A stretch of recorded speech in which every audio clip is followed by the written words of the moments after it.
परम शांति बाबूजी। बाबूजी, आज हम बात करेंगे लाइफ आफ्टर डेथ के बारे में। दुनिया भर के बहुत सारे लोगों ने लाइफ आफ्टर डेथ के ऊपर बहुत सारी बुकें लिखी हुई है। आप विकिपीडिया पे ढूंढ सकते हैं कि इतने लोगों ने बुक वीडियो अनलिमिटेड लिखा हुआ है। अब जिसमें से कुछ सही है कुछ गलत है, वो तो लोग अपने आप अपने एक्सपीरियंस से डिसाइड करेंगे। पर हम आपसे सच इसलिए जानना चाहते हैं क्योंकि आपकी दुनिया देखने की दृष्टि पूरी अलग है। अब हम आपसे परम सत्य जानना चाहते हैं कि सबने अपने अपने अपने लेवल पे जो बात बताई है, लेकिन हम रियलिटी आपसे जानना चाहते हैं कि अब आगे ये रियलिटी में होता क्या है, कैसे होता है, क्यों होता है, लाइफ आफ्टर डेथ की क्या दुनिया है, कैसी दुनिया है। अब मैंने थोड़े से क्वेश्चन लिखे हुए हैं जो मैं आपको पूछूंगा। जैसे मैंने बेसिक क्वेश्चन ये पूछा था कि मनुष्य क्यों जन्म लेता है, जन्म लेने का हेतु क्या है। अगर उसे वो हेतु समझ आ जाए, उसका जो एम है वो समझ आ जाए, तो वो डेफिनेटली वो ट्राई करेगा कि वो जो उसका एम है वो पूरी लाइफ में पूरा हो जाए मृत्यु से पहले। दूसरा क्वेश्चन था, क्या क्या आत्मा मृत्यु के बाद भी सोच सकती है? क्या गर्भ के अंदर भी आत्मा सोच सकती है? उसके बाद होता है कि मृत्यु के बाद सबसे पहले क्या अनुभव होता है। जब वो देह को त्याग करता है तब उसको क्या अनुभव होता है, वो आत्मा कहाँ जाती है, किन किन को मिलती है, सूक्ष्म लोक क्या है, कहाँ पे ये सब चीज़ें होती है। उसके बाद है क्या दान पुण्य करने वाला, परमात्मा को याद करने वाला, जगत कल्याण करने वाला, योगी जैसा जीवन बिताने वाला उस आत्मा का सूक्ष्म लोक में जाती है तो उस समय उसको क्या अनुभव होता है। हम सब कुछ प्रैक्टिकली ये जानना चाहते हैं कि लाइफ आफ्टर डेथ, मतलब अभी हमने एक वीडियो भी आपका बनाया था पहले, लेकिन इतनी सारी डिटेल हमने अभी तक शेयर नहीं की है। और हालांकि मेरे पास 3 पेज भर के पूरे क्वेश्चन है, मैं आगे पूछता रहूँगा। टोटल 20 क्वेश्चन है। तो आप शुरुआत करिए कि लाइफ आफ्टर डेथ क्या है। देखो, मनुष्य जो है जी। 5 तत्वों का जो शरीर है, हम्म। उसके बाद की जो दुनिया है 3 तत्वों की दुनिया। आत्मा जब ये शरीर छोड़ देती है, 5 तत्वों की दुनिया, जी। जिनको मर जाते हैं, ऐसा कहते हैं ना, ऐसा मर गया, राइट। शरीर छोड़ दिया मतलब मर गया। ठीक है। मगर आत्मा वास्तव में शरीर छोड़ देती है। मगर 3 तत्वों का शरीर तो उसके साथ जाता है ना, बिल्कुल। कर्म बंधन के साथ, आत्मा के साथ कर्म बंधन में जाता है। हम्म। तो आत्मा तो अजर अमर अविनाशी, आत्मा का विनाश नहीं होता। मगर वो 2 तत्वों वाला जो शरीर है, जी, जल और पृथ्वी वाला शरीर छोड़ता है, सूक्ष्म शरीर उसके साथ, आत्मा के साथ बाहर निकलता मतलब आकाश वायु और अग्नि 3 तत्व, जिनको अंतवाक शरीर कहते हैं। ठीक है। जिसको अंतवाक सूक्ष्म शरीर भी कहते हैं। सूक्ष्म शरीर भी कहते हैं, अलग अलग नाम है। अंतवाक शरीर होता ठीक है। है। पूरी प्रोसीजर में धीरे धीरे बताऊंगा आपको। जी बिल्कुल। क्योंकि क्या, ये बहुत लेंथी प्रोसीजर है। बिल्कुल सही। आत्मा के साथ क्या जाता है, पहले ये समझो। आत्मा के साथ कर्म बंधन जाता है उसके। ठीक है। पूरी जिंदगी में जो कर्म बंधन किया, पाप या पुण्य का जो हिसाब किताब है, वो आत्मा में रिकॉर्डिंग होता है। राइट। और वो उसके हिसाब से सूक्ष्म शरीर ऐसा होता है, राइट। कर्म बंधन के हिसाब से।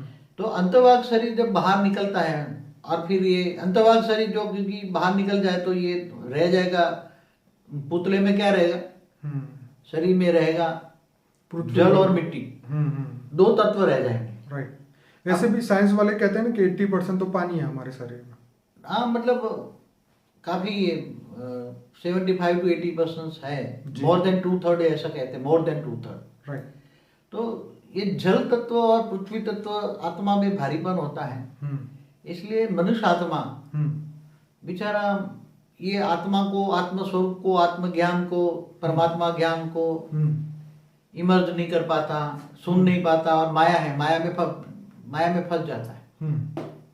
माया में फंस जाता है। इसलिए पूरे जन्म का हिसाब किताब के हिसाब से उसका अंतवाक शरीर भी उसके हिसाब से ही बनता है। ठीक है। जब जीता आत्मा जिंदा होती, मनुष्य जिंदा है, राइट, तब जो पूरे कर्म के हिसाब किताब से अंतमति सो गति होता है उसकी। शरीर छोड़ते वक्त उसकी बुद्धि में, मति माना बुद्धि, उसी के हिसाब से वो आत्मा की गति और सदगति या दुर्गति होती है। राइट। अब मनुष्य, आपने एक प्रश्न पूछा कि मनुष्य जीवन का मतलब क्या है, मनुष्य क्यों बनता है। हाँ, ऐसे बता दूं पहले, मनुष्य क्यों बनता है। मनुष्य तो ऊपर पहले तो जब भगवान ने, शिव ने, ब्रह्मांड के मालिक ने जब बनाई तो पहले फरिश्ताओं की दुनिया बनाई थी। पहले तो एक बताया था, कई लोग गाते ने, काय का तूने दुनिया बनाई, क्या तेरे मन में समाई, तू भी तड़पता होगा। राइट। हाँ, ये गायन है ना। राइट। तो जो अज्ञानी लोग है ना, वही कहते तू ही सब कुछ करता है, तू ही नहीं। मगर वो तो एक बार अच्छी दुनिया बनवाता है, ब्रह्मा द्वारा सृष्टि का सर्जन करवाता है, ठीक है। विष्णु द्वारा पालना और शंकर द्वारा विनाश कराता है। ठीक है। तो जो फरिश्ताओं ने भी मल्टीपल फरिश्ता संकल्पों द्वारा सृष्टि बनाई, बेहिसाब फरिश्ता बने, फिर फरिश्ता से गिरते हुए आए तो 3 तत्वों में आए, देवता बने, और देवता से भी देवताओं ने भी बेहिसाब सृष्टि बनाई, संकल्पों द्वारा सृष्टि बनती गई। तब धीरे धीरे देवता भी गिरते गए तो मनुष्य बने। अब बेहिसाब समय से मनुष्य चलता रहता है, जन्म मरण के चक्र में आता रहता है मनुष्य, बेहिसाब समय। ठीक बात है। अब मनुष्य जन्म मरण के चक्र में आता रहता है, मगर माया इतनी जबरदस्त है कि विकारों में मनुष्य आत्मा हमेशा फंसी रहती है। राइट। काम, क्रोध, लोभ, मोह, अहंकार में फंसी रहती है। इसलिए ज्ञान नहीं होता। परमात्मा का सच्चा ज्ञान न होने के कारण आत्मा के अंदर, जो आत्मा तमो प्रधान बन चुकी है, जब आत्मा का सर्जन होता है, आत्मा का जन्म होता है, आत्मा का, शरीर का नहीं, आत्मा का जन्म होता है बेहिसाब समय पहले। ठीक है। तो आत्मा तो अलग अलग समय पे अलग जन्म लेती है ना, अलग अलग कैटेगरी की आत्माएं। मेरे पुराने वीडियो में मैंने बोला हुआ है। तो आत्माएं जो कैटेगरी की होती है, तो अनेकों जन्म से जन्म मरण के चक्र में आती रहती है, तो माया में फंसती जाती है। तो आत्मा की शक्ति तमो प्रधान, आत्मा तमो प्रधान हो जाती है। राइट। जब आत्मा का जन्म होता है तो आत्मा सतो प्रधान होती है, फिर सतो, रजो, तमो, बीच में आती है रमो में रजो होती है। ठीक है। 3 तत्वों में आती है तो रजो में होती है, और जब मनुष्य बन जाती है तो तमो प्रधान आत्मा बन जाती है। राइट। इसलिए आत्मा रजो होती है तो 3 तत्वों में होती है, जिनको हम देवता कहते हैं। ओके। और जब आत्मा 3 तत्वों से, आत्मा में शक्ति खत्म हो जाती है तो स्वर्ग से कहते हैं नीचे उतर आता है, आप देवता पुनर्जन्म मनुष्य बन जाता है, देवता ही मनुष्य बन जाता है ऊपर से। राइट। कहता है इंद्र ही फेंक देता है, जा तू मनुष्य बन जा, पावर खत्म हो जाती है। तो ठीक है। तो वो मनुष्य बनने का कारण है आत्मा में पावर कम होना, खत्म होना, तमो प्रधान बनना, जिसको कहेंगे आत्मा तमो प्रधान बन गई। अब वो मनुष्य चक्कर में आते आते आते आते इतनी आत्मा तमो प्रधान बन जाती है, देह और देह के संबंधों में फंसी रहती है। तो परमात्मा का ज्ञान उसके पास आता है। तो बाबूजी, जो मेन एम जो था, जो आत्मा ऊपर से नीचे आई, देवता से मनुष्य बनी, उसका लक्ष्य क्या था? क्या वो मजे करने के लिए उसने मनुष्य जन्म लिया? नहीं, मजे में तो स्वर्ग लोक में नहीं था, पहले स्वर्ग लोक में थे। हाँ, तो फिर दूसरे लोक में थी, स्वर्ग लोक से गिरी तो दूसरे लोक में आई।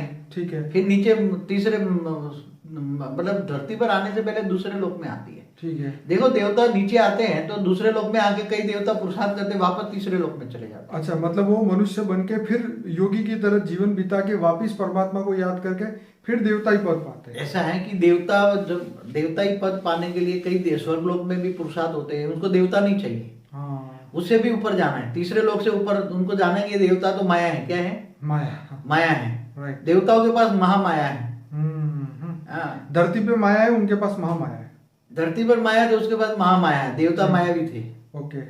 तो वो जो शत्रु प्रधान आत्मा होती हैं, वो स्वर्ग लोक में भी एक साइड में, चौथे लोक में जाने का एक रास्ता होता है। राइट। तो ऊपर स्वर्ग लोक नहीं टिकती, चौथे लोक में, स्वर्ग लोक से महालोक में चली जाती है। राइट। महालोक, जनलोक, तपलोक, फिर ब्रह्मापुरी, विष्णुपुरी, शिवपुरी में चली जाती है, फिर परम धाम में चली जाती है। राइट। मगर इनके पास जहां जाने का ज्ञान ही ना हो तो कैसे हो जाएगी आत्मा को? ये सब कुछ आत्मा जब मनुष्य बनती है, मनुष्य जीवन कहते हैं बहुत वैल्यूबल है। ये मनुष्य जीवन है, आत्मा, देवता भी चाहते हैं मैं मनुष्य बनूं, इसलिए मनुष्य जीवन की बहुत वैल्यू है। और मनुष्य जीवन में आपने जो ज्ञान पाया, केवल स्वर्ग लोक में नहीं, तुम्हें परम धाम में जाने का ज्ञान होना चाहिए, शिव परमात्मा को ज्ञान होना चाहिए, इससे भी आगे महाशिव के पास जाने का, गैलेक्सी में। तो ये आत्मा को ज्ञान होता है, तब मनुष्य जीवन में आत्मा अच्छा कार्य करती है, सत्कर्म करती है। तो आत्मा जब सत्कर्म करती है तो फिर मरने के बाद ऊपर जाती है। ठीक है, चलिए बाबूजी, अब बहुत बेसिक क्वेश्चन से हम आगे चलेंगे कि सुसाइड करने वाले, खूनी, बलात्कारी, जो घोर पाप करने वाले हैं, जो अर्थ बाउंड लोग हैं, संसार लालचू लोग जो है, आत्माएं हैं, उनका क्या हाल होता है?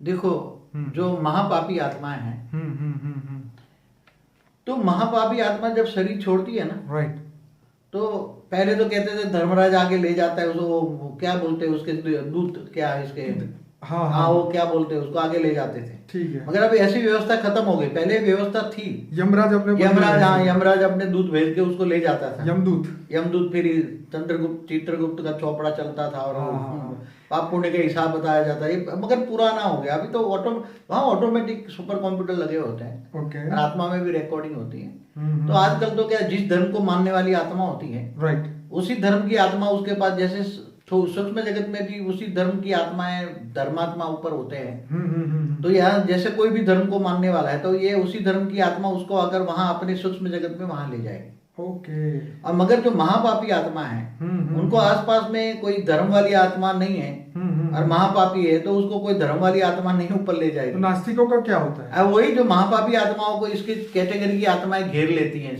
जैसे वो शरीर छोड़ती है। हाँ हाँ हाँ। तो महापापी आत्मा आसपास मंडराती है। ठीक है। शरीर छोड़ने से पहले कई आसपास वाली आत्माओं को, महापापी आत्माओं को पता लग जाता कि ये शरीर छोड़ने वाला है, तो उसको अपने ग्रुप में शामिल कर लेती है। राइट। तो महापापी आत्मा तो ये आसपास में धरती पर ही रहता है, धरती के आसपास ही रहती है, इससे ऊपर तो जा नहीं सकती। मतलब जैसे आपने 200 किलोमीटर का रेंज जो बताया, वो तो क्रॉस ही नहीं कर सकती। 200 किलोमीटर तक ये आत्माएं तो नहीं जाती। महापापी आत्माएं तो समझो कि 20 किलोमीटर ऊपर तक नहीं जा सकती। राइट। 20 किलोमीटर, क्योंकि देखो एक नियम होता है। क्यों नहीं जा सकती इसका कारण बताओ। कोई भी आत्मा कितना ऊपर जा सकती है, इसका एक बेसिक प्रिंसिपल है। आप बताइए। आत्मा में जितनी शक्ति होती है इतना ऊपर जा सकती है। हाँ हाँ। कोई 10 किलोमीटर से जा सकती है, कोई 20 किलोमीटर, कोई 50 किलोमीटर, कोई 100 किलोमीटर, कोई 200 किलोमीटर, कोई 500 किलोमीटर, कोई 1000 किलोमीटर। राइट। तो इसका ये बेसिक प्रिंसिपल क्या है, आत्मा में शक्ति कहाँ से आती है। जो महापापी आत्मा है, महापापी आत्माओं में जो उसका 3 तत्वों का शरीर है, वो इसमें वायु तत्व बहुत भारी होता है। और जिनका वायु तत्व भारी होता है, राइट, तो वायु तत्व उसको धरती की ग्रेविटी में वायु तत्व अट्रैक्ट करता है, इसलिए ऊपर नहीं जा पाएगा। 10 किलोमीटर भी नहीं जा पाएगा, मैं तो कहता 1 किलोमीटर तक नहीं जाएगा। ऐसी महापापी आत्मा है। हाँ, जैसे आपने 1 किलोमीटर भी नहीं जा पाएगा। मतलब जो वायु तत्व, जो उसके सूक्ष्म शरीर में वायु तत्व का जो शरीर है, वो उसके विचार वायु, मतलब विचार इतने भारी हो जाते हैं कि उसकी वजह से उसका सूक्ष्म शरीर चल ही नहीं सकता। जब कोई भी आत्मा का विचार तमो प्रधान होता है, तो उसका वायु तत्व का शरीर, वायु और अग्नि दोनों का कॉम्बिनेशन होता है। हाँ, और उसी तरह आकाश फॉलो करता है, आकाश तत्व। राइट। तो तीनों तत्वों का शरीर बहुत भारीपन होता है। तो बाबूजी, जैसे बहुत मोटा बंदा, जैसे 500 किलो का बंदा चल नहीं सकता, इसी तरह वो आत्मा के अंदर भी विचार इतने नेगेटिव आ जाते हैं कि उसका सूक्ष्म शरीर भारी हो जाता है और वो भी आगे ट्रैवल नहीं कर सकता। ज्यादा स्पीड नहीं होती, जैसे मनुष्य भारी होता है, ऐसे सूक्ष्म शरीर भारी होने के कारण हाँ। एक घर से मंदिर, मंदिर तक घर और आसपास में घूमती रहती है आत्मा। इससे ऊपर 1 किलोमीटर भी नहीं जा सकती। वाह। 500 मीटर भी नहीं जा सकती, आधा किलोमीटर भी नहीं जा सकती, ऊपर उड़ नहीं सकती, कहने का मतलब। हाँ। तो अंत में उसकी दुर्गति होती है। वैसे तो बाबूजी सूक्ष्म शरीर का तो स्पीड बहुत होती है ना, उसकी तो मन की गति होती है। मगर वो जो सूक्ष्म शरीर जिनका भारी होता है, वो नहीं, वो हाई अच्छी आत्मा होती है। हाँ। जिनकी आत्माओं पर कर्मों का बोझ ओछा हो, कम हो, अच्छी आत्मा है, अच्छे कर्म किए। राइट। तो आत्मा में कर्मों का बोझ कम होता है, पाप कम होता है। आत्मा पुण्यशाली कहते हैं ना, पुण्य वाली है। तो उसका सूक्ष्म शरीर भी अच्छा होता है, इसलिए वो 1 किलोमीटर 2 किलोमीटर तक जा सकती है, 5 किलोमीटर तक जा सकती है। इससे ज्यादा ऊपर जाने के लिए बहुत पुरुषार्थ करना पड़ता है। तो बाबूजी ऊपर नहीं जा सकती, लेकिन क्या जैसे अमेरिका, यहाँ से मरी हुई जो आत्मा है, मृतक आत्मा, वो अमेरिका जा सकती है कि नहीं? बहुत हाई क्वालिटी आत्मा ही ट्रैवल कर सकती है। जमीन के ऊपर भी ट्रैवल? जमीन के ऊपर भी। ओहो। जमीन के ऊपर भी कई आत्मा, जैसे आपने बताया महापापी आत्मा है, घोर, जिनको पिशाच कहते हैं, भूत पिशाच कहते हैं ना, वो ज्यादा ट्रैवल नहीं कर सकते। ज्यादा ट्रैवल करने में भी उसको टाइम लगता है। ओके। जैसे ट्रैवलिंग, उसकी आत्मा की शक्ति नहीं है, तो सूक्ष्म शरीर भारी है, तो इसकी स्पीड नहीं आती। जा सकती है धीरे धीरे, मगर फिर थक लग जाएगी। इसलिए ज्यादातर ऐसी आत्माएं घर में बैठी रहती हैं, या उसके ग्रुप होता है, ऐसे तमोप्रधान आत्माओं का ग्रुप होता है। जैसे शराब के अड्डे हैं, तो मरने के बाद शराब पीने वाली आत्माएं शराबियों में अड्डे में चली जाएगी, वहां से शराब पीने वालों में प्रवेश करके शराब पिएगी। जो उल्टे काम करने वाले हैं तो उल्टे काम में जाएंगे। बाबूजी, कई बार ऐसा मैंने सुना भी है, देखा भी है वीडियो में, कि कोई पेड़ के पास शराब की बोतलें चढ़ाई जाती है, कई पेड़ के पास जाके सिगरेट चढ़ाई जाती है। वहाँ पे ये भी लिखा होता है, मतलब लोग कहते हैं ऐसा कि यहाँ पे सिगरेट चढ़ाने से तुम्हें ये प्राप्ति होगी, इन दारू चढ़ाने से ये होगा ना। तो ये सब बातें जो है उसके बारे में, जैसे कई बार कोई झाड़ के नीचे, पेड़ के नीचे, या कोई भी जगह पे एक फायदा होता है कि तुम यहाँ देसी दारू चढ़ाओ या इंग्लिश दारू चढ़ाओ या तम्बाकू चढ़ाओ या सिगरेट चढ़ाओ। क्यों ऐसा होता है? क्योंकि वहां कुछ ग्रुप की आत्माएं वहां रहती हैं। 100-200 ग्रुप की ऐसी आत्माएं होती है जो मनुष्य होते हैं। वो आत्मा जब मनुष्य थी तब उसको जो आदत थी, कोई दारू की आदत थी, तो उसको दारू चलाता है, तो वो 50 आत्माएं उनके पास जाकर थोड़ी हेल्प कर लेती है, मगर वो ऐसी आत्माएं थोड़ा कुछ हेल्प नहीं कर सकती। तो बापूजी ऐसी जो आत्माएं हैं जो पेड़ों पे, जिनको ये चीजें चढ़ाने से ये फायदा होगा, ये होगा, वो होगा, तो रियलिटी में जो वाकई में ये सब चीजें चढ़ाते उनको कुछ होता है फायदा? मैं समझता हूँ कि जो आत्माएं ऐसे मांगती है, हाँ, जो भूत प्रेत हम कहेंगे, पिशाच, हाँ बिल्कुल, ऐसी आत्माएं जो दारू पीती हैं, सिगरेट पीती हैं, जो भी वासना है, वासना युक्त आत्माएं, क्या इसमें पावर ही नहीं है तो दूसरों को क्या हेल्प करेंगे? ये तो बाबूजी बहुत बड़ी लोगों को ये सुनने वाली बात है। लोग पागल है कि जहाँ के दारू चढ़ाते हैं, सिगरेट चढ़ाते हैं, जो जिनको तुम दे रहे हो वही भूखा बैठा है, वो तुम्हें क्या देगा? पहली बात ही है। हाँ, तो जो वासना युक्त आत्मा, मतलब उसको चाहिए, हाँ, ये चाहिए, ये चाहिए।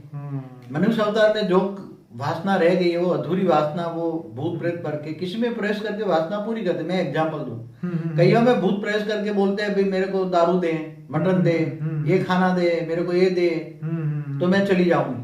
हाँ, फिर इसको बहुत खिलाते हैं। मैंने अपनी नजरों के सामने कई आत्माओं को, जो नॉनवेज ब्राह्मण होते थे, उसमें भूत, एक जिन घुस गया ऐसे, जो मुसलमानी भूत था, तो उसने बोला कि मेरे को तो ये खाना है। क्या वो तो ब्राह्मण था, नॉनवेज खाना। हाँ, तो उसके घर वाले क्या करेंगे? तो वे जो उसको ओझा था ना, उसको निकालने वाला, अगर जब तक उसको ये खिलाओगे नहीं तो जाएगा ही नहीं। तो उसको फिर मुश्किल से नॉनवेज खिलाना पड़ा। और जब वो नॉनवेज इतना खा गया, वो पतला शुक्ला था, इतना खा गया कि उसके शरीर के बराबर का वजन का इतना खा गया।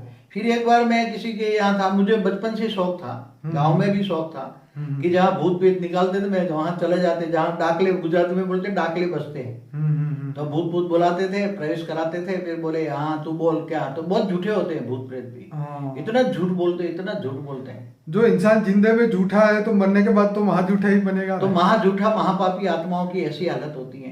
फिर दूसरों में प्रवेश करके उल्टा फुल्टा बहुत, आज जो नेगेटिव काम हो रहा है, जैसे रेप हो रहा है, तो एक दूसरे में प्रवेश करके ऐसा काम करते हैं। 80 साल के बुढ़े में प्रवेश करा के छोटी बच्चियों पे रेप करता है, तो कौन करता है? ऐसे ही करते हैं ना, मगर दुनिया समझ नहीं पाती आजकल। तो बाबूजी जो लोग डेथ में, जिनके एक्सीडेंट में मृत्यु होती है, उनका क्या होता है? जो मृत्यु अंतमति सो गति, अचानक मृत्यु हो जाती। मगर एक बात बताओ, एक्सीडेंट भी कौन करवाते? मैं आपको बताऊं, ये एक्सीडेंट नेचुरल नहीं होते। जैसे कर्मों के हिसाब किताब से तो ठीक है, मगर जब एक एक्सीडेंट जोन होता है, जहाँ टर्निंग पॉइंट होता है, जैसे बर्मुडा ट्रायंगल है, वहां तो शिप भी खो जाती है, प्लेन भी खो जाते हैं, वो तो ऊपर से कुछ मिलता ही नहीं है। एक्चुअली मैं एक दिन ऊपर से देखा था, मैंने समाधि अवस्था में उसको मैंने देखा था टीवी में, ये एंगल के बारे में, क्या वो क्या बोलते हैं उसको, बर्मुडा एंगल, ट्रायंगल जो भी है। तो मैंने ऊपर में देखा, ऊपर 1000-2000 किलोमीटर ऊपर एक सूक्ष्म जगत वाली आत्माओं का एक वहां होल है, जो एक बार बोला था वॉर्म होल जैसा बोलते हैं ना। तो इस एरिया के अंदर जो भी आ जाएगा, तो ऊपर 1000-2000 किलोमीटर 1000 आत्माएं रहती, उन्होंने वहां से आती, वो ऊपर से ही खींच लेते, जैसे एलियन खींच लेते हैं। एक बार वो लोग ऊपर वाले जो एलियन है उसको खींच लेते हैं, तो उसको ऐसा खींचेंगे कि वो धीरे धीरे तत्व परिवर्तन होकर फिर ऊपर चला जाए। तो बाबूजी अभी भी ऐसा ही हुआ, वो मलेशिया का प्लेन जो पता नहीं कहाँ खो गया? नहीं, ऐसे सबका नहीं होता, मगर अलग अलग होता है। वो तो कहीं समझो कि जंगलों में गिर जाए तो नहीं भी मिल पाएगा, मगर सबका नहीं होता। कई जगह जगह ऐसे ट्रायंगल जैसे बने हुए हैं, तो वो उसको खींच लेते हैं। उसी एरिया में जाओ तो उसको खींच लेते हैं। इसलिए धरती पर भी ऐसे सूक्ष्म जगत वाले खींच लेते हैं, सूक्ष्म जगत में मेरे बैठे हुए एलियंस खींच लेते हैं।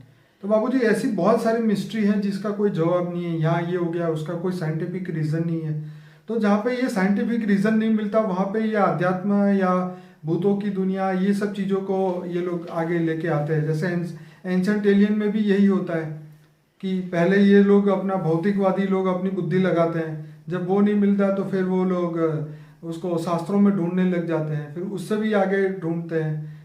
तो बात यह है कि अब बताइए कि जो लोग अपने जीवन में अच्छा काम करते हैं, जो बलिदान देते हैं, देश के लिए सेवा करते हैं, और लड़ाई में जिनकी डेथ होती है, तो उन आत्माओं का क्या होता है? देखो, जो देश प्रेमी होते हैं, हाँ, देश प्रेमी को शरीर छोड़ते वक्त राइट, उसकी बुद्धि में अच्छा काम करने के लिए उसकी बुद्धि सत्व प्रदान होती है। ठीक है। इसलिए उसी ऐसी आत्माओं को जब ये शरीर छोड़ती है तो बॉर्डर पे क्या है, स्थूल मनुष्य सैनिक लड़ते हैं, उसके साथ सूक्ष्म जगत वाले हजारों आत्माएं उनके साथ कोऑपरेट करती है। ओके। आमने सामने दोनों सैन्यों में होता है। जब दोनों सैन्य लड़ते तो उसके साथ सूक्ष्म जगत वाली हजारों आत्माएं उनके साथ होती है। तो वो आत्माएं मरने के बाद वहां ही रहकर, वो सूक्ष्म जगत में रहकर वहां ही काम करती है, सूक्ष्म जगत की। तो बाबूजी ये वर्ल्ड वॉर 1 और वर्ल्ड वॉर 2 जो भी हुआ, जो आज से 60-70 साल पहले, तो उसमें कितनी आत्माएं, कितने लोगों का डेथ हुआ उसके अंदर?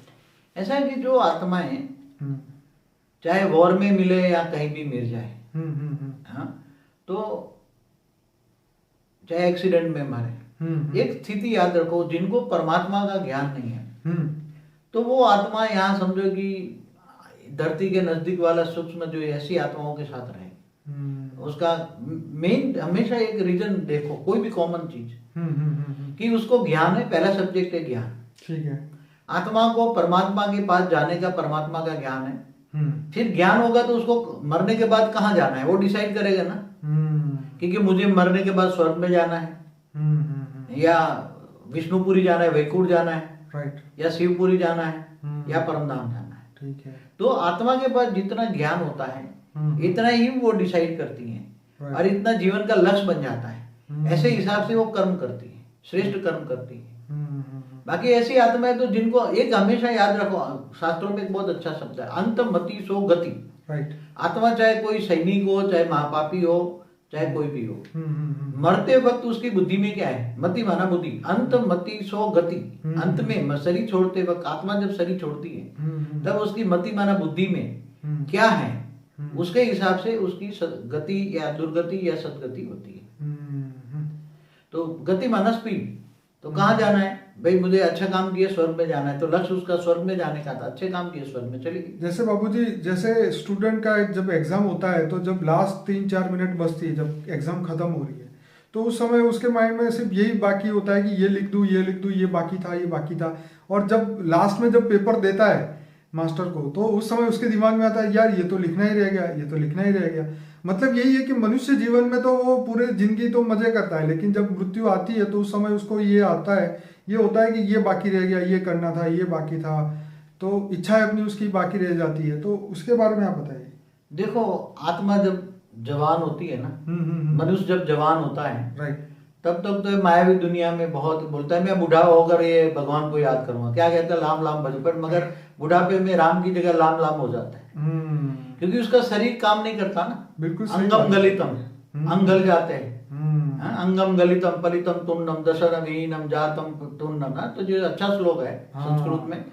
तो जब आत्मा को एक्चुअली सारी दुनिया में जो लौकिक पढ़ाई होती है ना बचपन से, जैसे क ख ग सिखाते हैं ना बच्चे, बिल्कुल ऐसी तरह उसको स्पिरिचुअल नॉलेज होना चाहिए। और कर्म की थियरी तो उसको माँ बाप को बचपन से ही दिखाना चाहिए। इसलिए आज दुनिया की हालत क्यों हुई है, क्योंकि माँ बाप ही नहीं जानते, तो माँ बाप को ही कर्मों की थियरी का पता नहीं, उनको भी स्पिरिचुअल नॉलेज नहीं है, तो वो क्या अपने बच्चों को सिखाएंगे। और स्कूल में तो क्या है, ओनली क्या है, फिजिकल पढ़ाई है, भौतिक पढ़ाई है, मटेरियलिज्म की पढ़ाई है, बस मुझे डॉक्टर बनना है, इंजीनियर, पूरी जिंदगी डॉक्टर इंजीनियर बनेगा, मगर एक कर्मों की थियरी, आत्मज्ञान, परमात्मा ज्ञान तो उसको मिलता ही नहीं। ना तो वो एक अच्छा मनुष्य बन सकता है और ना ही मृत्यु के बाद वो अपनी आत्मा की सदगति कर सकता है। ये ज्ञान तो दुनिया में अपने बच्चों को कोई देता ही नहीं। पहले बहुत अच्छा वैदिक जमाना था, वैदिक काल में तो बचपन से ही, जब उसको बचपन से ही ज्ञान सुनाया जाता था, राइट, माँ बाप के संस्कार थे, वो तो आश्रमों में ही बच्चों को पहले भेज दिया था, तो लौकिक अलौकिक दोनों पढ़ाई साथ होती थी। चलिए बाबूजी आगे बढ़ते हैं कि अच्छे और बुरे स्वभाव वाले लोगों का क्या हाल होता है। देखिए, जैसे एक इंसान है बहुत अच्छा है, जैसे नरसिंह मेहता है, हमें सब बहुत ही अच्छा सोचा, और एक बंदा है जो पूरी जिंदगी बुरा ही सोचता रहा, हालांकि बुरा नहीं किया, लेकिन ऐसे लोगों की क्या गति होती है?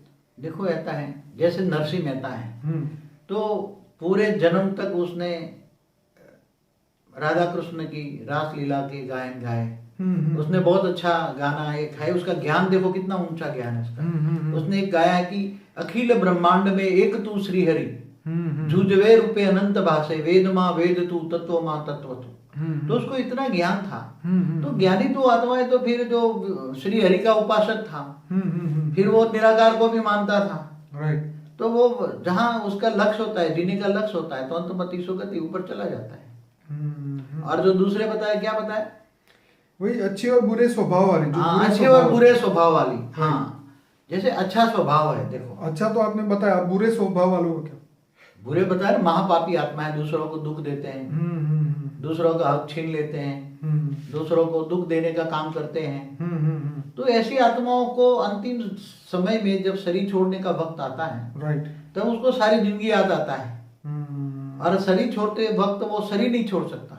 राइट। अंत में सोते सोते उसका पैरालिसिस हो जाता है, कर्म बंधन सामने आता है, तो बहुत दुखी होता है, शरीर छोड़ते छोड़ते रोता है। जो भी मिलने आए उसको बोलते हैं सबको मिल के आओ, तो जो भी सामने आता है उससे माफी मांगता है, मुझे माफ कर देना, तुझे दुख दिया, माफ करना, माफी मांगता रहता है ना। राइट। ऐसी महापापी आत्मा है। और जो अच्छे स्वभाव वाली आत्मा होती है, तो उसको पता होता है मैंने इस जन्म में तो कोई कर्म नहीं किया, पाप नहीं किया, इस जन्म में तो मैंने कोई विकर्म नहीं किया, पाप किया है। मगर अगले जन्मों के संचित कर्म, कई जन्मों के संचित कर्म सामने आते हैं। राइट। कई बार कहते नहीं जिंदगी में तो उसने पाप नहीं किया, फिर कहाँ से उसको ये दुख होता है। तो भाई संचित कर्म है, कई जन्मों का हिसाब किताब उसके सामने आता है। बाबू जी, आपने जैसे पहले भी बोला है कि जो आत्मा जब बनी, जब रियलिटी में आत्मा का जन्म हुआ, शरीर का नहीं आत्मा का, तो अनंत समय से, जैसे आपने बताया 2 करोड़ साल से तो वो पृथ्वी पर ही है।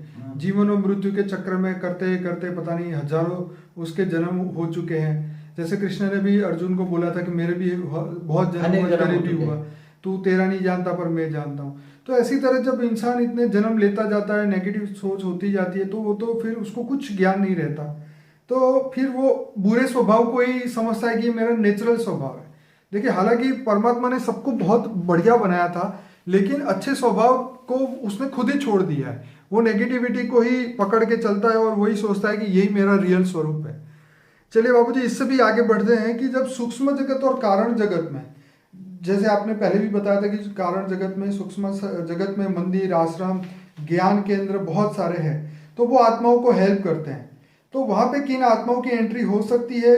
फिर वहाँ पे साधु संत सिद्धों की, गुरुओं की जो आत्मा है, उनका वहाँ क्या रोल रहता है? देखो, बहुत बड़ा क्वेश्चन है। जैसे स्थूल जगत में जो साधु संत महात्मा जो देख रहे हैं जी, ऐसे ही वो आते हैं सूक्ष्म जगत से। वो सूक्ष्म जगत वाले अवतारी पुरुष है। क्या है? अवतारी साधु संत है। ठीक है। वो भी सूक्ष्म जगत में भी अच्छा काम करना चाहते हैं। जैसे वो 100-200 करोड़ किलोमीटर भी हो सकते हैं। राइट। कई करोड़ किलोमीटर भी ऊपर हैं, कई 2 करोड़ किलोमीटर भी हैं, कोई 50 करोड़, कोई 100 करोड़ किलोमीटर भी हैं, कई 1 लाख करोड़ किलोमीटर भी हैं। क्योंकि थोड़ा सारा सूक्ष्म जगत है ना, 10 खरब करोड़ किलोमीटर है। कितना? क्योंकि सूर्य की ग्रेविटी तो 7.5 खरब किलोमीटर तक जाती है। ठीक है। इससे ऊपर तक सूक्ष्म होता है। तो बेहिसाब आत्माएं, वहां जो आत्माएं रहती हैं, तो धरती पर आकर कल्याण करना चाहती हैं। धरती पर आकर इसलिए होता है कि उसको नीचे कोई आत्माएं उसकी कर्म बंधन से फंसी पड़ी है, तो उसका कल्याण करने के लिए धरती पर आती हैं, साधु संत बनकर अच्छा कार्य करती है। मगर अंत में ऐसे ही सूक्ष्म जगत में भी है कारण जगत। कारण जगत माना विष्णुपुरी, वहां भी बहुत अच्छी आत्माएं होती हैं। कारण जगत में महान आत्माएं होती हैं। आपका एक सेपरेट वीडियो है कारण जगत का, जिसको ज्यादा इंटरेस्ट है वो देखेगा।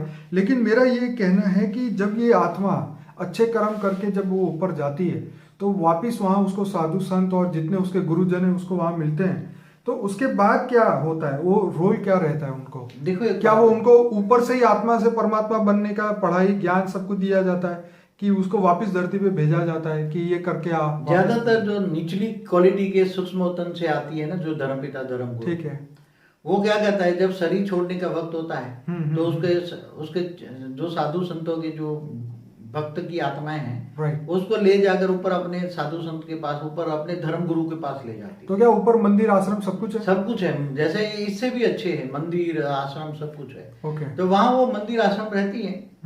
फिर हाई क्वालिटी वहाँ आत्माएं भी, यहाँ जैसे ज्ञान लेने के भटकती है ना आत्माएं, ये आश्रम इधर इधर भटकती रहती है। बिल्कुल बिल्कुल। ऐसी तरह सूक्ष्म जगत में भी एक बार आत्माएं भटकती रहती हैं। मगर पता लगता है कि भाई उससे भी ऊपर वाला, ऊपर में सूक्ष्म ऊपर में जाऊं मैं।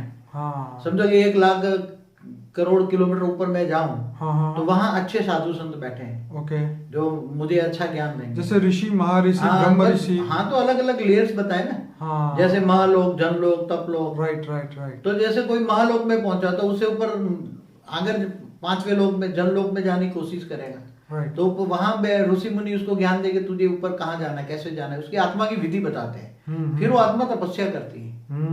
तो आत्मा को बोला था तुम्हें ऊपर जाना है, तो तू पावर किसके, आत्मा किससे पावर लेगी? आत्मा में जब पावर आएगा तो जो उसका सूक्ष्म शरीर में पावर आएगा, राइट, सूक्ष्म शरीर में पावर आएगा तब ऊपर जा पाएगी ना। राइट राइट, आत्मा में पावर आएगा तो ही ऊपर जा पाएगी। हाँ, इसलिए वहां त्याग तपस्या करती है। राइट, आत्मा जब तपस्या करती है, आत्म स्वरूप में स्थित होकर तपस्या करती है, तो आत्मा निसंकल्प बनती है। राइट, तो उसका आकाश तत्व में पावर ज्यादा आता है। राइट, और जब आकाश तत्व में पावर ज्यादा आता है, हाँ, हाँ, तब ऊपर जाने की शक्ति ज्यादा आती है। राइट राइट राइट, क्योंकि आकाश तत्व जितना पावरफुल होता है, राइट, इतना ही दो तत्व कम होते, भारीपन कम होता है। इसलिए निसंकल्प होकर अपने इष्ट देव की आराधना करती है आत्मा, तो जितना भी निसंकल्प होती है। तो बाबू जी आपकी बात सुन के तो मुझे आपकी एक बात और याद आ गई कि जो काम ऊपर जाके करना है उस काम को अभी से, आज से, अभी से क्यों ना करें? क्यों करें? डायरेक्ट आप शिवपुरी जा सकते हो। हाँ, डायरेक्ट कर सकते हो। एक भी विकर्म न रहे, हाँ, हाँ, आपका कोई भी पाप न रहे, हाँ, हाँ, तो कोई भी आत्मा यहाँ से सीधे विष्णुपुरी वैकुंठ जा सकती है। तो मतलब जो ऊपर का काम जो करना है वो नीचे ही करके जाओ, घर से होमवर्क करके ही जाओ, कर्मयोगी जीवन बिताओ, गीता ज्ञान पढ़ो, ऑलमाइटी को जानो। राइट, ऑलमाइटी को जानो ना। ये सबसे बड़ी बात है, बहुत इंपॉर्टेंट बात है इस सेमिनार की, कि ये चीज जो है अगर इंसान समझ जाए कि जो ऊपर जाके करना है वही काम अभी से करना शुरू करे, होमवर्क करके ही जाए, तो वहां स्कूल में जाके ज्यादा पढ़ना नहीं पड़ेगा। देखो, तुम गीता में क्या कहा, तुम जिसको याद करोगे, हाँ, उसी को पाओगे। राइट, तो तुम साधु संतों को याद करोगे, हाँ, तो ऊपर भी साधु संत के मठ बैठे सूक्ष्म होते हैं, वहां तक जाओगे। ठीक है। अगर तुम जो मुझे याद करोगे, मुझे जानोगे, मानोगे, मुझे याद करोगे, तो मेरे पास आओगे। बाबूजी उसमें ये भी लिखा था कि पितरों को याद करोगे तो पितरों के पास जाओ। तो पितृ कहाँ रहते? बोला है ऊपर सूक्ष्म होतन में, चंद्र में रहते, कभी यहाँ रहते, कभी यहाँ रहते, ऊपर सूक्ष्म होतन में पितृ तर्पण करते हैं ना। Right right right. इसलिए तुम एक सीधी सी कॉमन चीज है, और कॉमन सेंस भी है, जो ज्ञानी तो आत्मा होगी उनको बताऊं कि तुम जिसको याद करोगे उसी को ही पाओगे। ओके। तुम जैसे कृष्ण को याद करते हो तो कृष्ण के मंदिरों में यहाँ करो, मगर कृष्ण किसका अवतार था उसी को जानो तुम। राइट। कृष्ण किसका अवतार था? कृष्ण ऑलमाइटी ऑथोरिटी का अवतार था। तो तुम ऑलमाइटी ऑथोरिटी को जानोगे, राइट, परम पुरुष को जानोगे। परम पुरुष रहता है शिवपुरी में। शिव को भी महापरम पुरुष कहते हैं, विष्णु को भी महापरम पुरुष कहते हैं। मगर वो जो देखो, कृष्ण को जानना मानना एक्यूरेट, वो कृष्ण की मूर्ति को जानना मानना नहीं है। मूर्ति वो तो अवतार है ना, साकार रूप है उसका। इसलिए जो इंसान है वो ऋषि और ब्रह्म ऋषि के बीच में भी अंतर नहीं समझ सकता, वो खुद भी नहीं बन सकता। देखो, ऋषि होता है वो सूक्ष्म होतन में होता है, राइट, और ब्रह्म ऋषि होता है, राइट, वो ब्रह्मांड में रहता है। हाँ, ब्रह्मांड में कहाँ रहता है? ब्रह्मांड में भी हाई क्वालिटी ऊपर जो है ना, जो ब्रह्म को जानता है तो निराकारी दुनिया में जाता है। वाह। वहां तक जाने की ब्रह्मर्षियों के पास शक्ति होती थी, इसलिए सभी को ब्रह्मर्षि नहीं कहते थे। हाँ, सबको नहीं कहते थे ब्रह्म। उसकी एक डिग्निटी होती थी। हाँ हाँ हाँ, इसकी एक डिग्री होती थी। Right right. जैसे एक ऋषि था क्षत्रिय, क्या नाम, विश्वामित्र को ब्रह्मर्षि पद नहीं दिया, कई जन्म तक नहीं दिया। वाह। कई जन्मों तक उसको नहीं दिया, कई तक तपस्या की तो भी नहीं मिला ब्रह्मर्षि, क्योंकि उसके अंदर अहंकार था। वो त्रिशंकु जैसी हालत कर देता था। राइट। राजाओं को बोला तुम्हें मैं सदैव में स्वर्ग में भेजूंगा, जो नेचुरल लॉ नहीं है। हाँ हाँ हाँ, जो यूनिवर्सल लॉ जो होता है, नेचुरल लॉ होता है। हाँ हाँ हाँ, जो नेचुरल लॉ के खिलाफ जो कार्य करेगा तो उसको ब्रह्मर्षि का पद नहीं पाता। जो ब्रह्म को जानता है, राइट, वो ब्राह्मण है। क्या? ब्रह्म माना अविनाशी ब्रह्म को जानता है, निराकारी ब्रह्म को जानता है, माना ज्योतिर्लिंग को जानता है। वो ज्योतिर्लिंग की पूजा करता है, अविनाशी ब्रह्म की उपासना करता है, निराकार की उपासना करता है, जो परम धाम में रहता है। तो परम धाम में सीधा चला जाता है, उसको कोई रोक नहीं सकता, सीधा निराकारी। क्यों नहीं? उसके जाने की स्पीड क्या है? हाँ, कहता है ना, देखो वो आत्मा को जाने की स्पीड क्या है। राइट। जो ब्रह्मर्षि होता है, ऋषि जैसे, उसने ब्रह्म को जान लिया, उसको पता है ब्रह्म परम धाम में रहता है, निराकार है। राइट। तो डायरेक्ट परम धाम में निराकार ज्योतिर्लिंग बनाकर, ज्योतिर्लिंग शिवलिंग नहीं, बराबर, ज्योतिर्लिंग और शिवलिंग में बहुत अंतर है। ये आपका सेपरेट वीडियो है, लेकिन हम बाबूजी इसके बारे में बात करेंगे। ब्रह्मर्षि, हाँ नहीं, अब जब मैंने आपको ये बोला कि जो आत्मा ऊपर जाती है तो वो फिर अपने सूक्ष्म शरीर के हिसाब से उसको उस लेवल तक जा सकती है, उससे ऊपर के लेवल पे नहीं जा सकती। तो वहां से उसको सिर्फ ऋषि पहले मिलेंगे, उसके बाद आगे ब्रह्म ऋषि मिलेंगे। लेकिन मेन कहानी ये थी कि ऊपर जाने से पहले अगर वो यहाँ का लेशन करके जाए कि ऊपर क्या होने वाला है मेरे साथ, मेरी आत्मा का जीवन का हेतु अगर वो समझ जाए, एम समझ जाए, तो वो अभी से अगर अपना काम अभी से चालू कर दे तो ऊपर जाके उसको बहुत आसानी होगी आत्मा से परमात्मा बनने में, शिवत्व की प्राप्ति करने में। वो जो जैसे आपने बोला है कि वो ब्रह्म ऋषि से भी ऊपर जा सकता है, वो सीधा शिव पद को प्राप्त कर सकता है, वो परम परम परम महाशिव तक जा सकता है। तो ये बहुत आपने डीप बात बताई थी। लेकिन फिर भी यहाँ पे जो हमारे बेसिक क्वेश्चन है, जैसे अब दूसरा क्वेश्चन है कि आकाशिक रिकॉर्ड जो कलेक्टिव बैंक है जिसके अंदर पूरी दुनिया की आत्माओं के कर्म रिकॉर्ड होते हैं, उसके बारे में कुछ बताइए। जैसे एक बात बताऊं जी, जैसे तुम बोलते हो तो वायु तत्व में भी रिकॉर्ड हो जाता है ना आसपास के। राइट। वायु तत्व के एक एक सेल में हर कोई चीज का रिकॉर्ड है, ठीक है। सारी दुनिया का रिकॉर्ड है। ठीक है। ऐसी तरह ऊपर जो आकाशीय रिकॉर्ड कहता है, जो हमारा आकाश सुपर कंप्यूटर, आकाश तत्व में ऑटोमेटिक वो सुपर कंप्यूटर सब में रिकॉर्ड होता है। पूरा आकाश तत्व ही सुपर कंप्यूटर है, पूरा आकाश ही सुपर कंप्यूटर है। जैसे बाबूजी कि आपको बीच में बात बोलूं कि जैसे आपने बोला कि हर चीज उस वायुमंडल में रिकॉर्ड होती है, तो कई एग्जाम्पल हमने टीवी में सुने हुए देखे हुए कि कोई ऋषि कोई पेड़ के नीचे तप करता है तो उसके अंदर उस पेड़ में इतनी शक्ति आ जाती है, उस जमीन में इतनी शक्ति आ जाती है, जमीन में से पानी निकलने लगता है। मतलब बहुत सारे वेराइटीज चीजें होती है यार। तो ये चीज भी होती है ना, क्योंकि वहां के वायुमंडल में ये चीज रिकॉर्ड हो गई है ना उस पावर की। देखो कोई भी ऋषि मुनि कोई भी जगह पे तपस्या करता है, राइट, तो वहां से वो परम तत्व की मात्रा उसके आसपास आती है। राइट। समझो कि 50-100 मीटर की रेंज में वो परम तत्व होते हैं। तो वहां वायु भी परम तत्व का होता है, जो पेड़ होता है पेड़ के अंदर भी परम तत्व जाते हैं, वो जो जमीन होती है जमीन के अंदर भी एक कण कण में परम तत्व जाते हैं, गहराई तक परम तत्व अंदर घुसते हैं। जैसे 50 मीटर के जाते हैं तो 50 मीटर जमीन के अंदर तक परम तत्व जाते हैं। अरे वाह। क्योंकि जमीन के अंदर भी तो आकाश तत्व है, जमीन भी एक तत्व है ना, तो उसके अंदर भी परम तत्व की मात्रा जाती है। तो आप लाखों साल के बाद भी वहां जाओगे, अगर आप थोड़ा सा योग लगाओगे तो आपको वो ऋषि की पावर का एहसास होगा। इसलिए कई कई जगह बहुत स्पेशल होती है। हाँ, तो मिलेगा, तो लाखों साल के बाद भी वहां परम तत्व की मात्रा रहती है। उसको हवा का झोंका आएगा तो हवा ले जाएगी, मगर जमीन के अंदर जो 50 मीटर तक जो परम तत्व है उसके अंदर वो तो रिकॉर्ड रहता है, कई लाखों साल तक रहता है। तो अगर इंसान ये सोचे कि मैं अभी यहाँ पाप कर रहा हूँ, कोई मुझे देख नहीं रहा है, तो क्या वो इस पाप से छटक जाएगा? क्या वो इससे निकल सकता है? ऊपर में सब कुछ रिकॉर्ड हो रहा है, राइट। उसका सारा रिकॉर्ड वायुमंडल में भी रिकॉर्ड हो रहा है, राइट। आकाशीय रिकॉर्ड में, सुपर कंप्यूटरों में भी रिकॉर्ड हो रहा है, राइट। और अपनी आत्मा में भी हर कर रिकॉर्ड हो रहा है। जैसे बाबूजी आपने एक सेशंस में ये भी कहा था कि जब इंसान पाप करता है तो सोचता है कि इसका फल तो मुझे आगे जाके मिलेगा, लेकिन आपने ये बताया था कि पाप का फल तो है तुरंत ही उसके मन में दुख आ जाता है, तो उसका मन जो है वो भारी हो जाता है। तो दुख जैसे उसने पाप किया तो तुरंत ही मन भारी हो गया। भारी होना, जैसे आपने बोला सुख और दुख पहले मन में आता है, तो दुख मतलब विकर्म किया और सामने तुरंत ही सजा मिल गई। देखो कोई भी आत्मा पाप कर्म करती है तो उसकी आत्मा पहले महसूस करती है, उसका मन पहले महसूस करता है, राइट। उसका मन महसूस करता है कि मैंने, मन खाता है कि मैंने अच्छा कर्म तो नहीं किया, अच्छा कर्म तो नहीं किया, राइट। क्यों? कोई भी कर्म, आत्मा को इतनी तो पहचान है, अच्छा क्या है बुरा क्या है, इतनी तो पहचान है। उसके मन के अंदर तो बुद्धि में जजमेंट पावर तो है। हाँ। मन इतनी भले तमो प्रधान हो जाए, मगर अच्छा क्या है बुरा क्या है, कर्म क्या है वो जानती है। इसलिए मन जब कर्म बुरा होता है तो मन खाता है, और जब मन खाता है तो उसका कारण जगत, कारण शरीर में डेफिसिट होता है। तो बाबूजी ये हृदय परिवर्तन कब होता है? जैसे सम्राट अशोक ने इतना बड़ा युद्ध किया, उसके बाद में जाके उसको अक्ल आई और फिर जाके हृदय परिवर्तन हुआ। ऐसा होता है जब कोई आत्मा महापाप करती है, हजारों की लाशों देखी उसने कलिंग में, कलिंग में मैंने आज का उड़ीसा, उसमें बहुत बड़ा युद्ध किया, लाखों की तादाद में लाशों का ढेर देखा, राइट। तो उसके अंदर ये हुआ कि मैंने पूरी जिंदगी ये राज सत्ता पाने में लिए ही बिताई। तो केवल ये अपना मन परिवर्तन केवल अपने मन से नहीं होता, मगर उसके साथ सूक्ष्म जगत वाली अच्छी आत्माएं जो होती कर्म बंधन से, तो सूक्ष्म जगत वाली आत्माएं उसको रेत मार के इमर्ज कराती है, तू क्या कर रहा है, तू क्या कर रहा है, सोच सोच, तो वो सोचने पर मजबूत करती है सूक्ष्म जगत वाली आत्माएं। तो बापूजी उसको पहले कराना चाहिए ना, मगर उसका कर्म बंधन कराएगा पहले टूटेगा ना, ऐसा ये बात भी ठीक है। उसको ये कराना था, मगर बाद में अच्छे कर्म आ रहे हैं, अच्छे पुण्य का खाता उकलने वाला है, पुण्य का खाता बनने वाली है, तो सूक्ष्म जगत की आत्माएं उसके साथ आकर उसको रेत मार के इमर्ज कराएगी। तो इसका मतलब ये है कि अगर हम कुछ बुरा काम कर रहे हैं तो ये समझिए कि हमारा बुरा कर्म आके हमें ये करा रहा है, लेकिन हमें ये भी साथ में रखना चाहिए कि हमारे अच्छे कर्म भी सामने आएंगे और हमारी बुद्धि परिवर्तन होगी।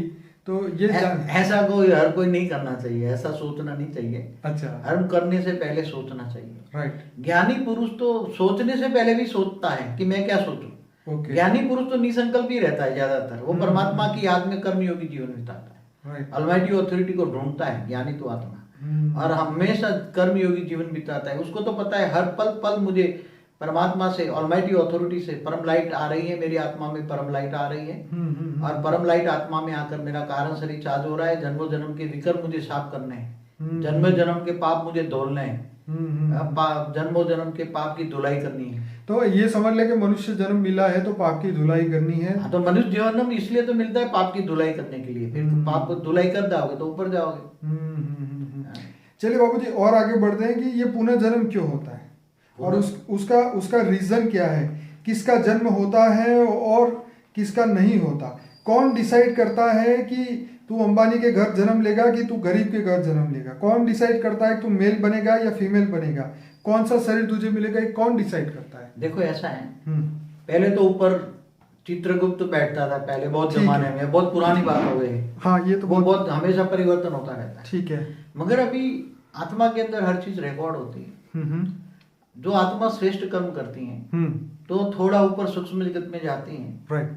तो उसको वहां ही रहने वाली कई सूक्ष्म जगत की आत्माएं होती है, वो ग्रुप में रहती हैं। साधु संत भी उसको गाइडलाइन देते हैं ऊपर में सूक्ष्म जगत वाले, राइट, कि भाई तेरे पास इतना पुण्य का खाता है, इतना पाप का खाता है, तो तू यहाँ जन्म ले ले किसी गरीब के घर, तो तेरे को जल्दी विक्रम विनाश हो, क्योंकि पाप गरीब के घर जन्म लेगा, राइट, तो तेरे को दुख दर्द बहुत आएगा।